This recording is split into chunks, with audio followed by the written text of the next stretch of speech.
Selamat siang Tribuners. Jumpa lagi dalam acara talk show tamu kita.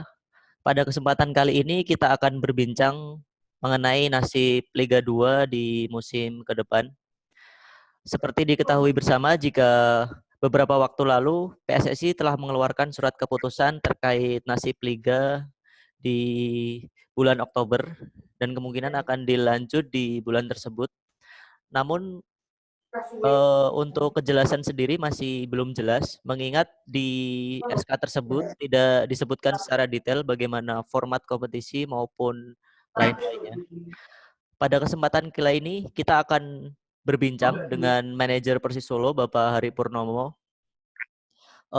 Sekarang kami sudah terhubung dengan Bapak Hari Purnomo yang sudah siap untuk melakukan wawancara dengan Tribunnews. Halo, selamat siang Pak Ari. Selamat siang Mas Ilham. Tentang nasib Liga ke depan itu seperti apa Pak? Kemarin kan dari PSSI telah mengeluarkan surat keputusan tentang nasib Liga di bulan Oktober itu.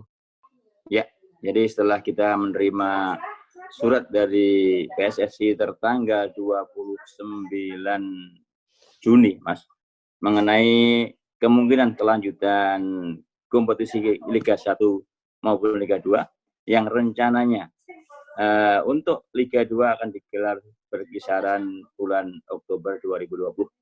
Tetapi dari pihak kami sendiri masih menunggu kepastian jadwal dan lokasi mana yang akan digelar untuk kompetisi Liga 2 tersebut. Jadi kita akan bergerak, akan mengumpulkan pemain setelah ada surat resmi mengenai pelaksanaan pastinya kompetisi Liga 2. Oh iya. Untuk format kompetisi di SK tersebut berarti tidak disebutkan ya Pak ya? Di dalam surat keputusan tersebut tidak ada, cuman ada wacana bahwa di 24 klub Liga 2 itu akan dijadikan 4 grup, masing-masing grup menjadi 6 tim dan akan diambil juara terterap untuk menuju ke 8 besar. Oh iya. Formatnya berarti seperti Liga Champion gitu ya Pak ya? Dibuat grup lalu ada juara langsung kena out dan lain-lain gitu ya Pak ya? Ya, tetapi untuk 8 besarnya juga belum jelas apakah itu nanti 8 kesebelasan menjadi 2 grup ataupun sistem knockout belum jelas. Jadi yang ada wacananya baru 24 tim itu menjadi 4 grup, Mas Ilham. Untuk dari pemain sendiri Pak, apakah sudah menanyakan tentang kelanjutan kompetisi di Liga 2 ini? Sejak bulan akhir Mei setelah Lebaran, para pemain akan terus komunikasi kepada kita menanyakan bagaimana untuk kelanjutan Liga 2 yang akan datang. Tetapi setelah ada SK surat per tanggal 29, kita juga sudah mengumumkan kepada pemain bahwa mudah-mudahan bisa digelar sesuai dengan itu, sesuai petunjuk pemerintahan. Soalnya dari pihak pemerintah sendiri, gugus COVID belum mengizinkan untuk diadakannya kompetisi. Untuk kabar pemain sendiri Pak, kabar pemain Persis akhir-akhir ini itu jadi alhamdulillah di antara 20 pemain itu hampir 50% kita komunikasi terus. Pada dasarnya pemain sudah siap untuk dipanggil sewaktu-waktu apabila manajemen menginginkan untuk bergabung. Oh iya. Kalau untuk pelatih Pak dari Coach Salahuddin itu apakah komunikasinya intens dan menanyakan tentang kelanjutan liga ini? Ya, khusus untuk pelatih, khususnya Coach Salahuddin sama Mas Kaudi, kita tiap hari komunikasi. Dan terakhir kemarin Coach Salahuddin tanya kepada saya, kapan rencana kira-kira untuk pengumpulan pemain? Saya menerangkan, Coach, apabila kompetisi tetap digelar, kira-kira waktu idealnya berapa minggu? Coach Salahuddin memberi arahan 6-8 minggu. Makanya untuk apabila kompetisi itu nanti jadi digelar di pertengahan Oktober, insya Allah nanti manajemen atas arahan CEO kemarin tanggal 18 Agustus pemain akan kita kumpulkan. Oh iya ya. Berarti kalau misalkan digelar di bulan Oktober, untuk kira-kira sebulan atau 2 bulan sebelumnya pemain dikumpulkan gitu semua ya Pak ya? Ya, dikarenakan permintaan Coach Salahuddin bahwa untuk 6 sampai 8 minggu kita sudah siap untuk melakukan pertandingan. Jadi apabila di pertengahan Oktober bahwa di pertengahan Agustus sekitar 18 Agustus kita masih waktunya masih memungkinkan. Oh iya iya. Untuk persiapan sendiri Pak, Persis Solo sendiri misalkan digelar dan lanjut di bulan Oktober, persiapannya itu seperti apa Pak? Kan kemarin sudah Ya, persiapannya sudah matang, termasuk untuk urusan bursa transfer. transfer masih kita seperti kontrak semuanya, kita akan meminta kejelasan dan kepastian mengenai SK kejelasan gaji pemain kepada kewajiban manajemen kepada pemain sesuai dengan arahan PSSI. Terus kemarin ada wacana dan dengar-dengar kabar kalau Persis Solo mengajukan Stadion Manan sebagai venue utama atau home base dari Liga 2, misalkan dilanjut dengan sistem grup dan menjadi tuan rumah begitu, Pak. Jadi gini, kemarin sebelum ada SK 29 Juni itu bahwa ada virtual bahwa akan digelar berlangsungnya kompetisi Liga 2 itu dengan sistem home turnamen, tetapi dengan tuan rumah itu netral. Tetapi pihak CEO kemarin berusaha komunikasi dengan mengajukan kalau bisa untuk menjadikan tuan rumah di stadion mana kita miliki. Oh iya.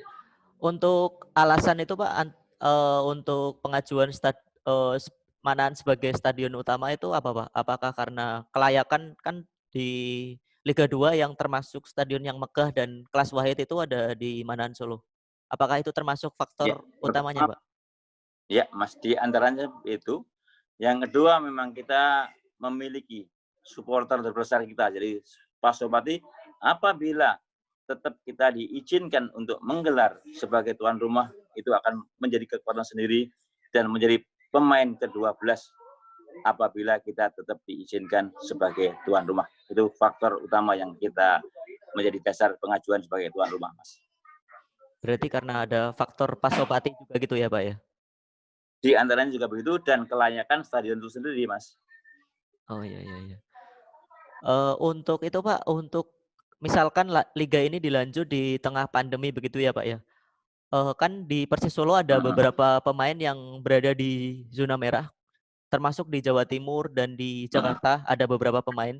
Itu bagaimana Pak untuk saat dikumpulkan nanti, rapid test-nya bagaimana? Terus nanti diuji swab atau bagaimana gitu Pak untuk persiapan?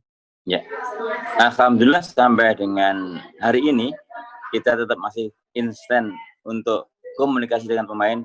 Alhamdulillah pemain kita semuanya istilahnya negatif untuk virus tersebut.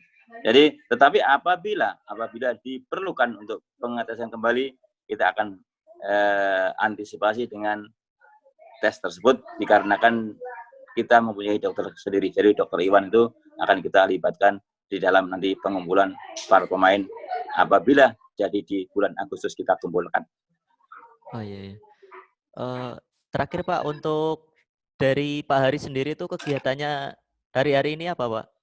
Untuk kegiatan apakah kemarin kan share latihan dan main bola terus Pak? Jadi gini,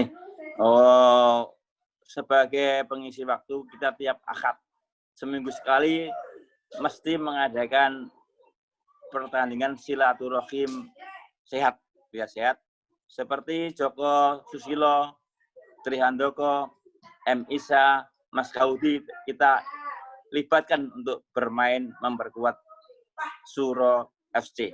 Jadi Suro FC itu klub saya sejak dulu, bahwa sekarang tiap-tiap seminggu sekali mesti mengadakan pertandingan. Sore hari ini nanti sebenarnya akan beruji coba dengan PS ISA Solo 3 All Star, dikarenakan di Solo 3 masih lapangan belum bisa digunakan, maka kita batalkan dan kita alihkan pertandingan sore nanti di Stadion Mini Mojo 8. Oh iya. Jadi biar anak-anak semuanya tidak hilang, tiap Ahad, jadi tiap seminggu sekali kita ajak main bareng-bareng. Trihandoko, Joko Susilo, M. Isa dan ada Julius nanti. Rasanya gimana Pak main bola dengan para pemain Persis Solo sendiri itu Pak? Ya, rasanya senang dikarenakan kita dimanjakan dengan umpan-umpan yang menyenangkan Mas. Jadi pertama kita memang menjalin silaturahim, yang kedua kita mencari keringat dan bakar lemak istilahnya begitu Mas, sambil nyambung sebagai rabuk nyawa Mas untuk kegiatan tersebut. Baiklah, mungkin itu saja perbincangan kami dengan Bapak Hari Purnomo tentang seputar dari Persis Solo maupun nasib Liga 2 ke depan. Sampai jumpa di lain kesempatan dan sampai jumpa dengan Persis Solo untuk Liga 2-nya nanti di bulan Oktober kalau sedia dilaksanakan. Selamat siang Pak Ari, terima kasih ya Pak Ari. Selamat siang Mas Ilham, sama-sama. Selamat beraktivitas. Iya Pak, makasih Pak. Terima kasih sudah nonton. Jangan lupa like, subscribe, dan share ya.